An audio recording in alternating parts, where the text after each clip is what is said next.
जदपि जोशिता नहीं अधिकारी, दासी मने क्रम बचने तुम्हारी।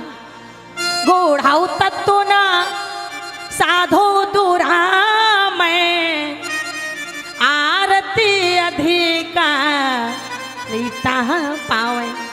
सरकार, अगर सामने वाला कोई पिपासु हो, जिज्ञासु हो, कथा सुनने का उत्सुक हो, तो हमें सारे विचार सुना देना चाहिए। बोलो, पानी पीने वाले दो होते हैं, पानी पीने वाले दो होते हैं, और जब पानी बेचने वाला कहता बाबूजी पानी, गर्मियों में आप देखेंगे बसों के पास में पानी का पाउच या लोटे में बाबूजी पानी पानी पानी, और जिसको प्यास नहीं लगी वो कहेगा इधर आ, ठंडा है गरम है, फ्रिज में रखा कि बर्फ में रखा, दो का है कि पाँच, क्योंकि किसको पीना नहीं है। और जिसे प्यास लगी पुष्कर जी, अरे भैया पानी तो ला, पाउच लिया, खोला, पिया, जान में जान आई। फिर बोलता बेटा अच्छा बता तेरे कितने पैसे हुए? 5 रुपए का है, तब भी 10 रुपया दिया, क्योंकि तूने मेरी प्यास बुझाई। इसी गूढ़ तत्व न साधु दुराम, आरत अधिकारी तहाँ पावे। आज वही महाराज मैया पार्वती जी ने पूछा और कहा सुनो दुनिया वालों, ये आज आपके श्री गिरधारी दास गौशाला में ये राम नाम रूपी गंगा बह रही है 4 दिन से, अभी 5 दिन और बहना है, पर गोता वही लगाएगा जिसके भाग्य में होगा, वरना सकल पदार्थ है जग माही, करम ही नारे पावती नाही। तो ये कौन सी राम नाम गंगा है? बोले राम नाम गंगा। बोलो, किसी से जबरदस्ती चंदा तो नहीं मांगा समिति वालों कि आपको इतना देना पड़ेगा। हम भी वही कहते हैं कि अगर भगवान ने दिया है तो गौशाला में आके अपनी हैसियत से दान करना। अब ऐसा भी नहीं कि बेटा के लिए कॉपी किताब को पैसे नहीं और आप दानवीर बन के 50,000 दे जाओ, नहीं, हैसियत से दान करना। अगर आप 5 रुपए देने वाले हो तो 5 रुपया ही देना, अगर 50 देने वाले हो तो 50 रुपया देना, अगर आप 5,000 देने वाले हो, 50,000 देने वाले हो, उतना ही दान देना, क्योंकि गौ माता कहती तुम मेरे बेटे हो। ऐसा भी दान मत दे देना कि गौ माता कहती है फिर बाद में मुझे पछताना पड़े, क्योंकि अगर बेटा दुखी होता है तो सबसे ज्यादा दुखी माँ को होती है, माँ को होती। आपने देखा होगा, बुरा मत मानिएगा, पत्नी वहीं खड़ी है और माँ भी वहीं खड़ी है। जब बेटा बाहर से आता है तो माँ यही कहती है बेटा जल्दी से हाथ मुंह धो ले, रोटी खा ले। पेट देखती है, पेट, बेटा जल्दी हाथ मुंह धो ले, रोटी खा ले। और देवी जी कहती है जल्दी पैंट उतारो, कपड़े उतारो। पत्नी जेब देखती है और माँ पेट देखती है, माँ पेट देखती है। क्षमा करना, इसीलिए तो मैं कह रही हूँ कि राम नाम गंगा, जबरदस्ती तो नहीं मांगा टैक्स, सुगम बही जाए।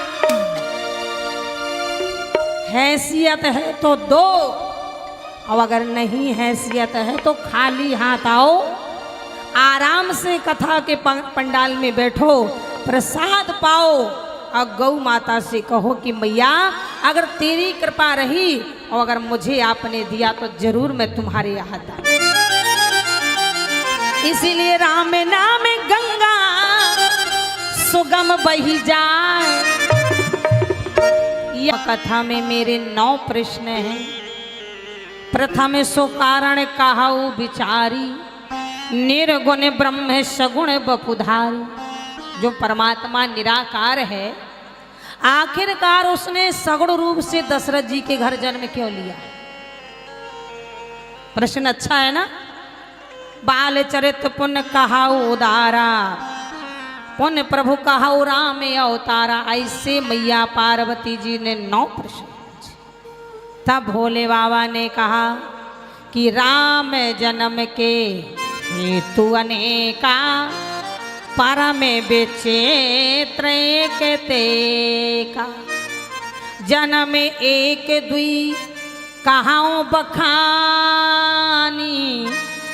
सावधान सुने सुमुखो शया। क्यों? बोले जब जब होए धर्म के हानि, बाढ़ई असुर अधम अभिमान।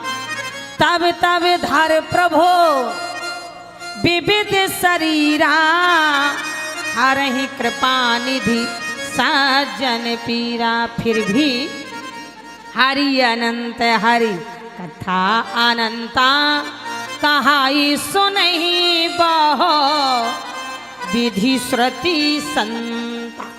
फिर भी मैं तुम्हें राम जी के जन्म के 5 कारण बताओ, ध्यान से सुनना, क्योंकि मुझे चाचा जी ने गाइड किया था कि आपको शुरू से कथा सुनाना, वरना अब तक तो राम जन्म हो जाता मेरा। हाँ, शुरू से डिटेल। हाँ, तो इसीलिए बता रही हूँ कि मैया पार्वती ने 9 प्रश्न पूछा। अब भोले बाबा ने प्रभु श्री राम जी के जन्म के 5 कारण। पहला कारण जय विजय, दूसरा कारण सती वृंदा और जलंधर, तीसरा राम जी के जन्म का कारण नारद बाबा, चौथा राम जी के जन्म का कारण स्वाम्भु मनु शतरूपा, 5वां राम जी के जन्म का कारण प्रताप भानु, पहला कारण जय और विजय। एक बार की बात है पार्वती, एक बार जगत नियंता जगदाधार अखंड नायक परब्रह्म परमेश्वर, 3 लोग 14 भुवन का मालिक भगवान विष्णु क्षीर सागर में सो रहे हैं शेष सैया में, और माता लक्ष्मी पांव दबा रही है। बोलो,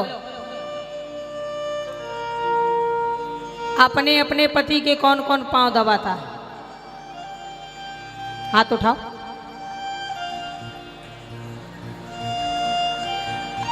बहुत कम हाथ उठ रहे। पुष्पा भाभी ने नहीं उठाया। सतीश जी भाभी कहाँ है? सतीश जी भाभी कहाँ है? हाथ उठाया। देखो भाई, जब स्वयं नारायण की लक्ष्मी पांव दबा रही है तो दबाना चाहिए कि नहीं? आप कहेंगे कोई फायदा है? बिना फायदे के कोई पांव न दबावे। फायदा है, ध्यान से सुनिएगा। पांव दबाने का फायदा ये है, वेद शास्त्रों में भी लिखा है और विद्वानों का भी कहना है, पति की पिडलियों में शुक्र होता है। कान खोल के सुन लेना, जो नहीं आई हूं उन्हें बता देना। पति की पिडलियों में शुक्र होता है, अब पत्नी की हथेलियों में महाराज शनि होता है। और जब शनि और शुक्र दोनों टकराते हैं तो उस घर में लक्ष्मी नारायण का आवागमन बना रहता है। इसलिए पांव दबाना चाहिए। हमारी भाभी लोग कहेंगी, एक तो हमें घर के काम से फुर्सत ना आती हुई, ननद बाई सा एक काम और बढ़ा दियो पांव दबाने को।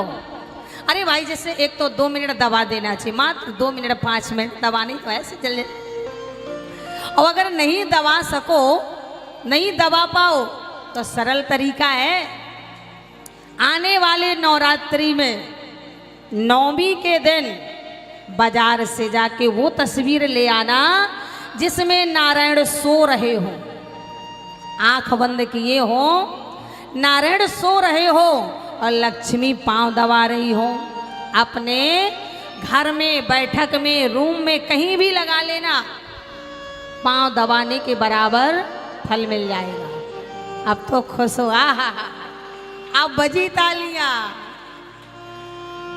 तो यहाँ लक्ष्मी जी पांव दबा रही है और उसी समय ब्रह्मा जी के पुत्र सनक सनंदन सनकादि ऋषि आ गए।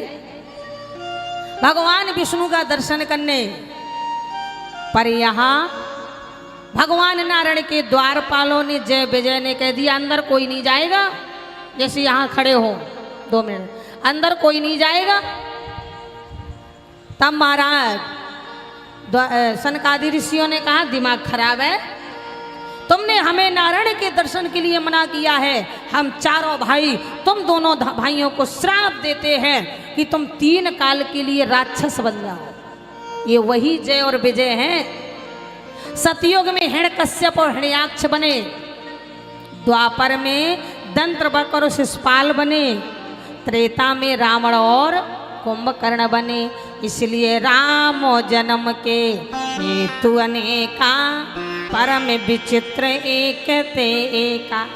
एक जन्म का कारण बताया, अभी 4 बाकी हैं और राम जन्म बाकी है। 2 मिनट की भाई दान, जब दान नहीं आएगा तो मंच कैसे चलेगा, हमारा गौशाला कैसे चलेगा, ठाकुर जी की सेवा कैसी होगी। क्योंकि मैंने बताया ना कि जो भी हो रहा है सब मेरे ठाकुर की सेवा।